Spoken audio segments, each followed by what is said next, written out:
Me, dude.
They choose to vanish it.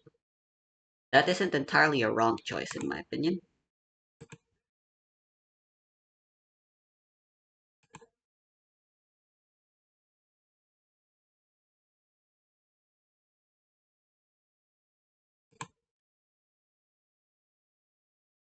And now it's gonna be all about whether or not they can survive the fire.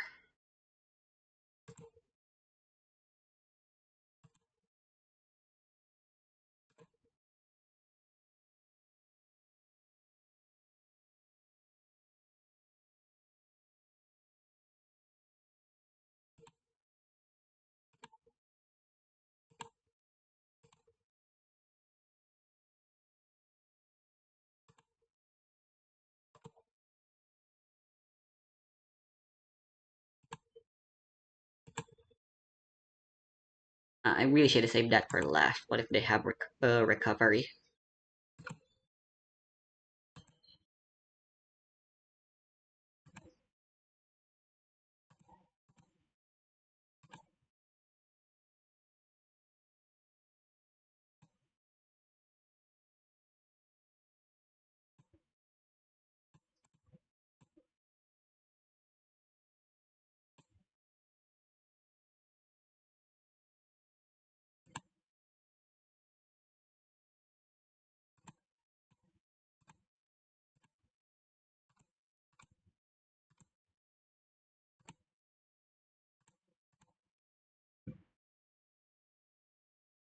Yeah, my bad.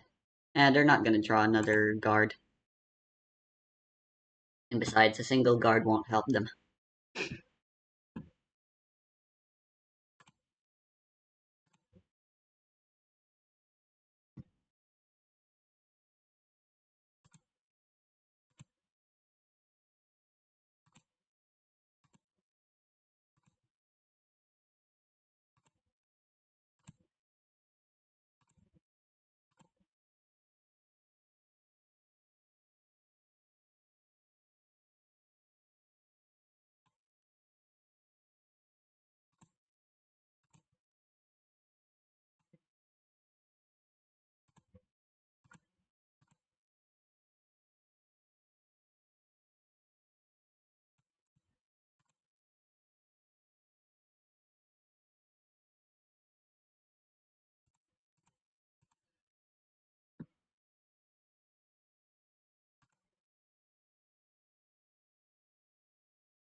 Yeah, that's why I didn't activate Arclight Aura, since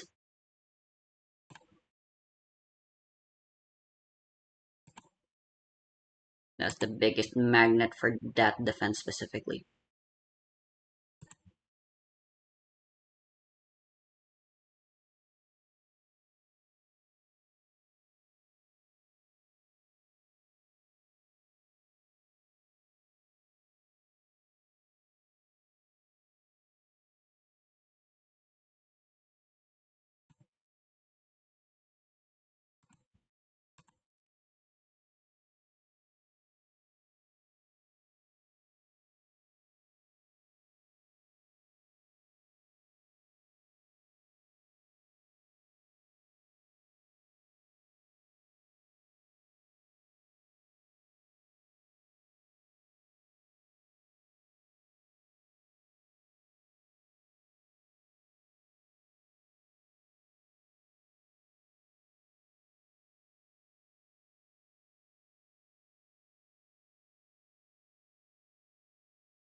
Alright. Yeah. Aggro decks are the ones that are best at dealing with Anga Banga.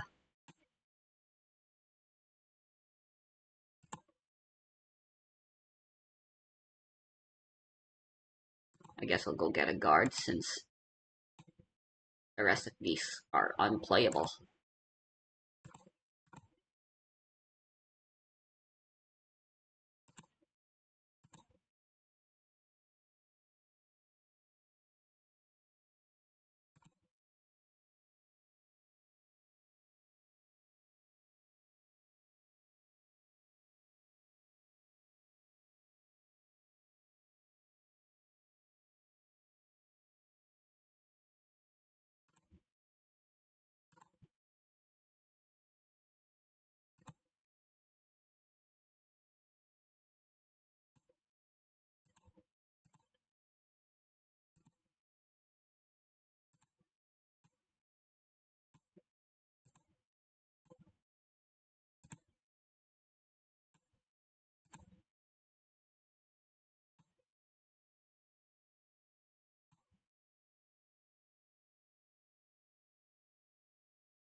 Close but no cigar, unfortunately.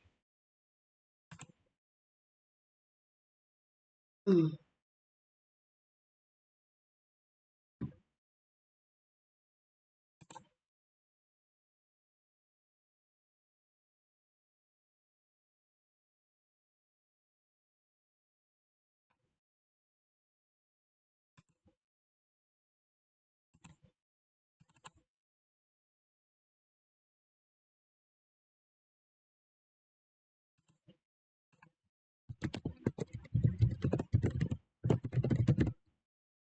Now I'm curious.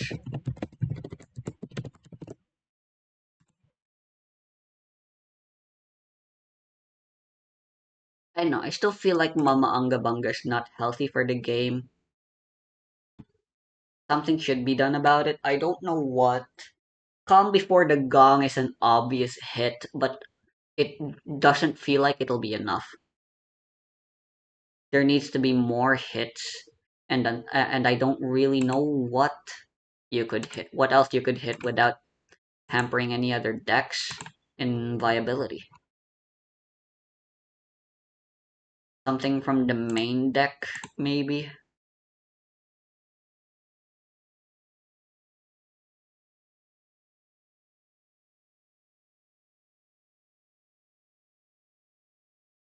Like, nothing in the main deck is the problem. You could funnily ban either Tristan or Hanuman, but I don't think those would, again, still be all that meaningful. We could hit them, but alongside Calm Before the Gong, but one other thing really needs to go.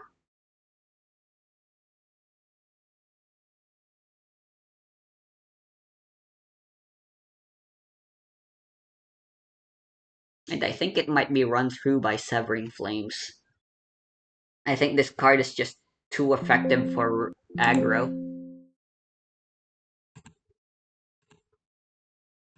We have a whole bunch of other life class destroying things.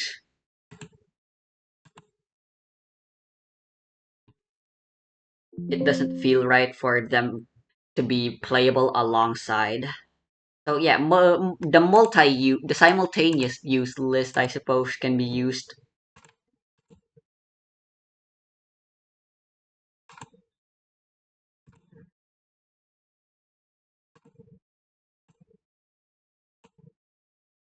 I could metagame and keep all my servants.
Oh, the point adjustment is here.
Damn.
once was all the glory.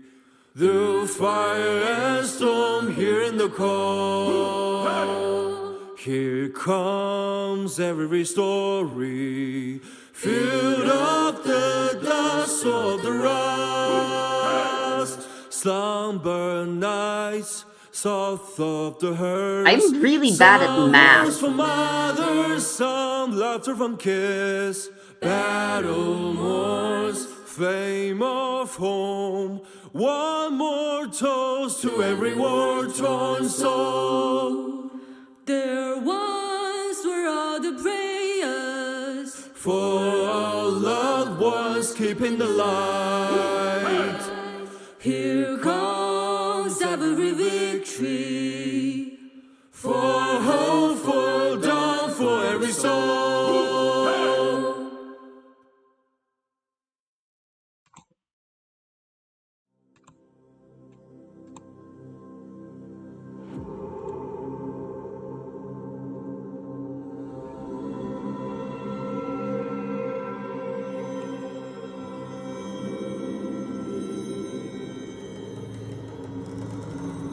It's useless.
Oh, shit, I don't have any guards.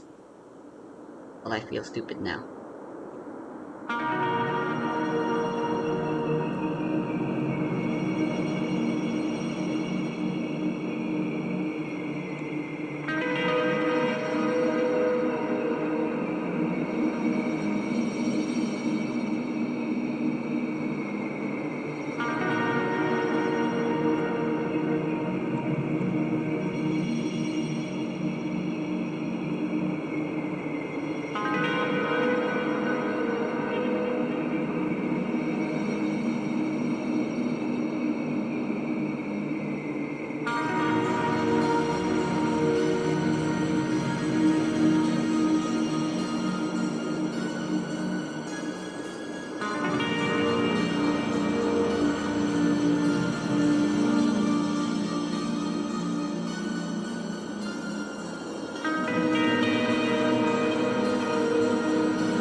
I think this matchup's determined by who gets to go by the die roll, honestly, more than anything else.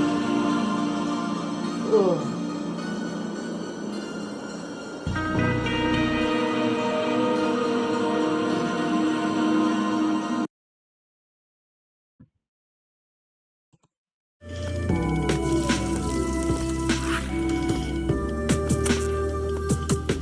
New ban list, PogChamp, new ban list, PogChamp. I uploaded my thoughts about the points update last time they changed the points in Genesis, and you all demanded more. You said, Joseph, we need to hear your thoughts as the only person who's ever played a full game of Genesis. Well, sure. I'll tell you what I'm excited to see in this list, and that's what was forecast. Changes to Radiant Typhoon to bring it in line with every other deck. Droll and Lockbird taken out behind the shed. I'd like to see some of the frustrating cards in the format taken out to pasture. I'm talking about Rongo Nimiad, maybe some supplemental hits to Onomat as well. And I'd like to see a lot brought down. A lot of the cards that currently feature in decks like Dracotail and Ninja, not Dracotail, Dragon Maid and Ninja that could enable fun new strategies to worm their way into the format. Finally, I'd like them to make a decision about if macro is or is not a floodgate. Die-fi to 100, please. So, let's talk about it. First and foremost, I can see already there are 3 Dracotail changes. That's Phimena to 30, Ketu to 15, Dracotail Flame to 3. Very, very good news. The Dracotail cards were part of an extremely powerful build of Dracotail that was absolutely eating up the mother tables and leaving no crumbs. For that reason, it's good to see them increase the pointage. For me, it is important that the top decks in Genesis are not just the top decks in the TCG. And I think they have said as much as well, and for that reason, we'll probably see some Vanquished Soul hits on here, too. All right, next up. Droll to 25. It's better than I could have ever imagined. Droll to 25. Lucky it wasn't 21, 25. Okay, you're never going to see this card again. Thank the Lord, you are never going to see this card again. And I also appreciate, you can see right there, Nibiru the Primal being to 6 puts it in a weird position with the 3-point hand traps as well. Nibiru the Primal being going to 5 was really scary to me because I thought that would precipitate a ton of Nibiru play, which is really frustrating for a lot of strategies to play through. The +1 is enough to make it really. so previous That's mostly because topping Droll decks was that just use so much Nibiru more available as a 5-point hand trap. You could play 3 of that wins you the game on the spot. So that is pretty funny. But I think you will see Nibiru pop up a lot. I'm glad they're making at least a little bit of a concerted effort to ensure it doesn't automatically find its way into every list. Next up. Number 3, Cicada King to 10. So this is an extra deck hit to Radiant Typhoon because it is playing Cicada King. This will make it a little harder to do so, but won't change the math. It also hurts the 3-slop deck, which I like a lot. Typhoon Chant to 10, makes sense. Eldam to 7, makes sense. Totem Bird to 10 makes sense. That is the extent of the Radiant Typhoon hits. Completely honestly, that's a fine position for it to occupy. Radiant Typhoon was powerful not only as a solo deck, just playing Radiant Typhoon cards, but also when paired with Runic. They have forecasted main deck hits to that as well. Also as part of a 3-slop build, just as a mechanism to get bodies onto the field without committing to your normal summon when you're going first. None of that is possible anymore. Chant is probably a mandatory 3 of. Eldam is probably a mandatory 3 of, which means any Radiant Typhoon deck worth its salt is going to be entering a tournament with at least 37 points main deck and 20 extra deck, which means that you only have about 45 to work with, and you can no longer do the thing where you ignore the conceit of Genesis and just play some Pots of Greed. All right, next up. Runic Tip to 10, great. Runic's not great in Genesis, but it is playable alongside the Radiant Typhoons most of the time. Tip to 10 is totally in line with other comparably powerful cards, including Chant. Hekahan's Gygas to 5, they were forthcoming about the fact that they want the Hekahan's cards that interact with your opponent's stuff to cost points, because doing so is an effect that interacts in a way that's really frustrating to try and play around. Same concept with things like Cash Tier or Unicorn. I'm not surprised to see Gygas there, but these cards aren't particularly powerful. Xeno to 10, I don't expect them to be played. Cool Tune Clip, Cool Tune Q, both to 5. These are fine. Cool Tune is a deck that could find a home in Genesis for sure. Putting these cards to 5 respectively will still enable you to explore it without doing the thing the Radiant Typhoon did and just completely foregoing the concept of Genesis. Cool. Next up. Dododo Warrior 270. Dude, I cannot describe to you how happy I am to see that. Dododo Warrior 270. That's insane.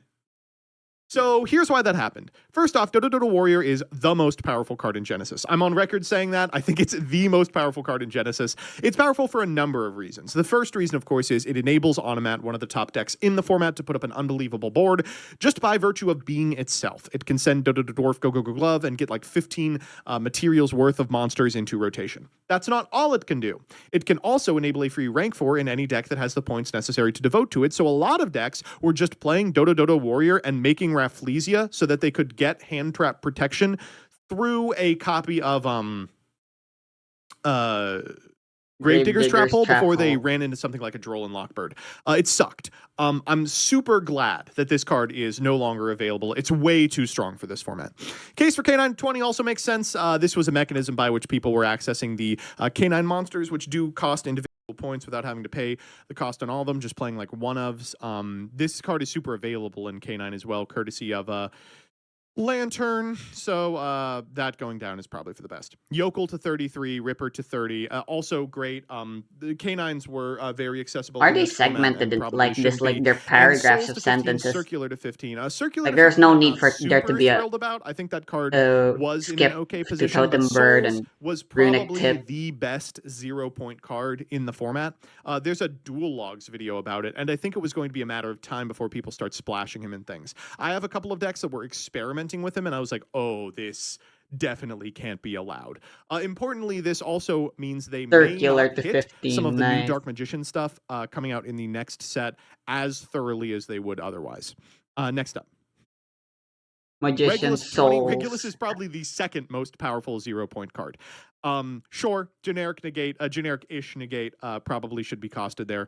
Designator to 20, this is the coder tax, because of course, Crossout Designator was a fantastic opportunity to get rid of Droll, to get rid of Nibiru. Now the cards that beat the cards are no longer as strong. I think they are on record saying they want you to feel good knowing your hand traps will resolve. And I agree with that philosophy for sure. Rafflesia to 20, same concept as above. They don't want decks splashing it just to get Gravedigger's That's insurance. honestly so funny. Lunalight Liger Dancer to 51. Thank Let's the go. Lord. So Lunalight doesn't have access to Tiger, but it's still a top deck in this format, and that's because the rest of the Lunalight cards are really good. Liger Dancer is very difficult for decks to deal with, especially because a lot of the ways to deal with that card are not available. This means you can only ever have one of them, and realistically you're going to have none of them because this is such a huge point change that they probably won't ever fuck with it. Rongo Nimiad to 68 is not 6-7. I don't know, this is fine. What was the problem with putting it at 100? The less I see this card, the better. Super Quantum Mech King, Great Magnus, congratulations, Ease, you did it. This brings it more in line with other comparable Should have bosses been that are hard to get rid 86 of. points. This one's also kind of a floodgate because it Colossuses you. Super Quant is a playable deck in this format and will continue to be a playable deck after this. I think the thing that makes Super Quant playable is it's one of the strategies that gets to wield the Heralds, which I think we may see later on this list. Pearly Noir for 33. I mean, you are just seeing a pattern here, right? All the big unaffected guys are getting hit. Pearly to 10, and Pearly Sleepy Memory to 10 to make up for that differential. Pearly to 7 as well. Gaga Gaga Girl going to 15. These are just balance hits directed at Automat, one of the top decks. Those are 33 points exactly. They were the Pearly engine was reduced by. So still, being 0 the entire points, Pearly thing, alongside many other things. cost Grand still Entrance hasn't moving changed. down to 20. That's nice. Lets you play it in Memento, maybe, but makes up for the change on Gabonga. Jam Dragon Drive, part of that 3-slop deck as well, but also part of another independently powerful deck playing the new Psychic Banish monsters alongside the Punk monsters. It felt weird that that deck had literally no hits. That's the only hit in it, so whatever. Galaxy Photon Dragon. I mean, it's a generic 8, I suppose. Who the fuck is Galaxy Photon Dragon? Oh, the 4? That gets you to Tachyon, so probably for the best. Yeah. Nash Knight to 15, sure, really playing around with the margins of this one. Zenmaity to 15, dog, we're breaking wind up. That's not going to change anything. Although Zenmaity is pretty powerful in the 3-slop deck, so maybe there's a new direction for it that uses cards that are banned in the TCG, I hope so. Hunter to 86, they just don't want you to play Zenmaity and Hunter in the same deck. That's fine. Hunter isn't a good card. It's not worth your time to try and do a Hunter loop anyway. Primathmic Alimbertion to 20, weird that there was a 3-mat Search Any 4 available. Good that they are hitting it. Primera to 2, Trudea to 1, Maizen to 0, Yagamaru to 0. Yagamaru was pointed. Can you imagine? I like all of these. These are hits that they were forthcoming about. They said, we're frustrated that these decks aren't seeing play, despite the fact that in testing they were extremely powerful. Deception of the Sinful Spoils up to 40, unfortunately a really powerful card. Ash to 0, Poplar to 0. Those are also adjustments based on them thinking Snake Eyes was going to be better than it was. Hidden City Without to 0, links, an they adjustment don't for do anything. the Yeah. Guru deck. Levianeer to 0, Dragon's Light and Darkness to 0, Aestheticism to 0, Shien's Dojo to 0, Barrier to 20, Nadir Servant to 20, Lady Lab of the Silver Castle to Nice. 40 to make up for Big Welcome No. Lab and Welcome Lab going down to 20 apiece. Ooh, Philoregius to 10 to make up okay. for Xiao to 10, Dragon Maid to 10, Dragon Maid Tiding to 10, Sword Soul Emergence to 10, Ooh, Moye to Dragon Maid 0, Ashana to playable? 3, Ding Dong to 20, Charge of the Light Brigade to 25. These are all hugely welcome changes, all changes based on the amount of games that the players got to experience in a situation where the devs didn't. In internal testing, all these decks were killers. Now they are not. So unsurprising to see them available once again. Speaking of, Wandering Griffin Rider, Rite of Aramasir, Water Enchantress of the Temple, Tamer Editor, Proving Ground Rejection, Water Enchantress. Sulfador Inclusion, and Smyger That's the closest we Thistfern can get to all Fiendsmith changed, as is generic Fallen in the bullshit Virtuous and the Albion in this fusions, format. or the Albaz fusions. They spoke as well about how they intended to change the point values with respect to where points were allocated for some of these engines. They didn't like that Wandering Griffin Rider's 20-point cost meant that you couldn't play Rite of Aramasir and other stuff with like an illegal Nightline, that the way Gladiator Beasts work, you couldn't play them unless you were going in on Tamer Editor, which was boring. Same with the The Crystron dragon monsters. devours I the like these dogma. a I've lot. never heard And I of know that. Scarlon will be happy about this Fallen in the Virtuous change. Happy to see that go to 40. No one was playing it at 15. It's unfortunate because it's a perfect card for Genesis, but it's also pretty good in TCG. So if you want to see play, there's a great way to do it. Light and Dark End Sublimation Dragon going to 1 apiece, and Full Metal going to 33 is really funny. I mean, Next up, I think tax these are cards like just that just aren't hits based healthy or on fun. power level. No one's playing Assault Synchron or Change of Heart or Snatch Steal or DDKC or Impulse or Spiral or Duality. Ooh. FB Goods going to 7, but to make way for some powerful spells going down. Premature Burial to 3, Reborn to 5, Dimension Fusion to 40. They want us to brew with this fucking card. Return from the Different Dimension to 40 as well. This card is totally fine. Return. Dimension Fusion, maybe not. We'll see. And it looks like that's it. So I'm going to be completely honest with you. I am happy with these changes. If I had to identify what's going to be powerful in the wake of these changes, there are some decks that are top tier that did not receive hits for sure. I think that all of the decks I expected to be hit, the Radiant Typhoons, the new decks coming in, Phantom Revengers, Onomat, and the like were hit, and a lot of the point values they said would decreased. I am a little concerned that they did not resolve one outstanding problem, which is determining if Macrocosmos is a floodgate. Di-Fi is a very popular card out of the board as an auto win going first. I don't see it on here anywhere. That rankles with the fact that other comparable effects that cause a macro to happen, Dark Law, Dimension Shifter, are all pointed. So I'm still a little confused about that. I hope they give us a little bit of clarity in the next blog post.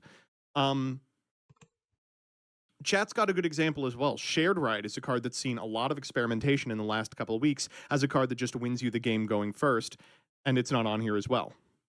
Summary. Still, great changes all around. Happy to see they Red, are white, backing blue. off of we are going to let decks be totally free on release after what that precipitated for the Radiant Typhoon format. Happy to see they are taking action against the top decks in the format so they don't resemble those in the TCG. And God, am I ever happy to see Droll and Lockbird shot through the eyes. Oh my God. What will I be playing in this upcoming format? Baby, you already know it's going to be Magical Scientist. I'm going to play something good. All right. Bye-bye. What is going on, my baboon brothers? My sim.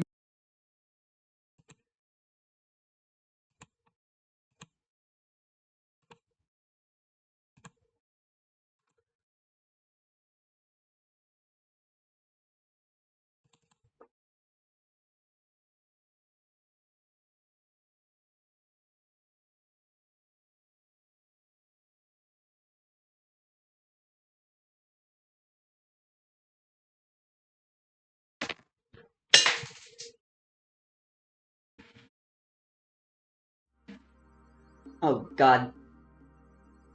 I accidentally dropped the D4 I was fiddling with.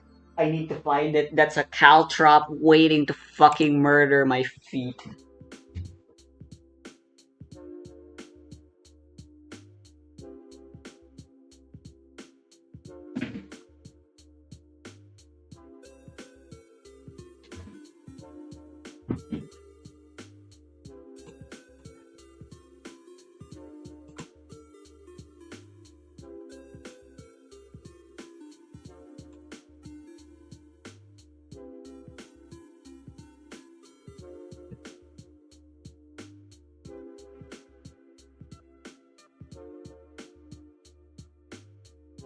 What the hell? This is 100 points?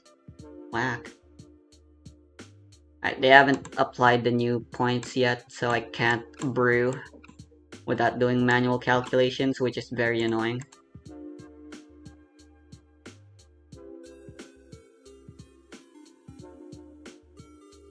Karma to 3 means this is a 10-point package.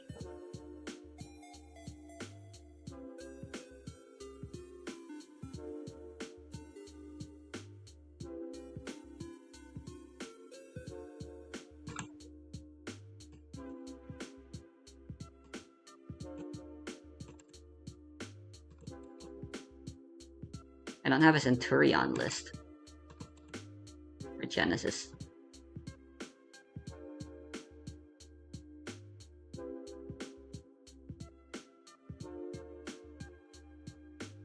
With a lot of the points down, a pure list seems like it might be fine.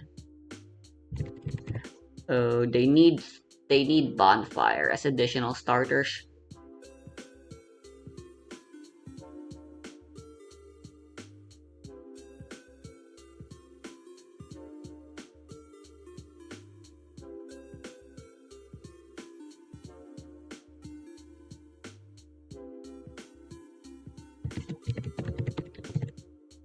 Tachyon is still 0.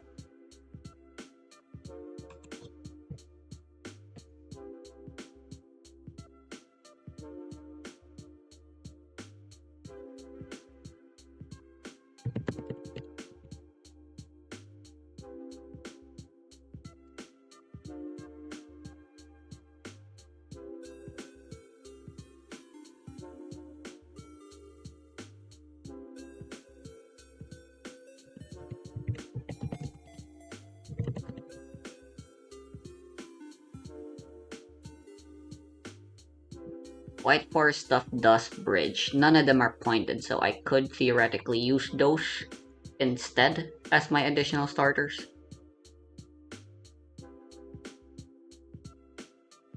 And depending on the points we have left over,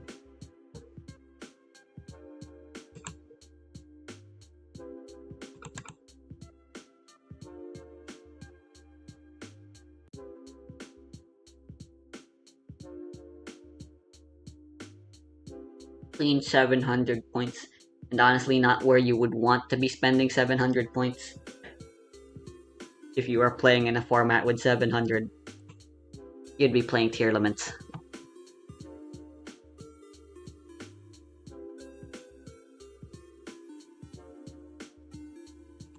No changes to Megalith.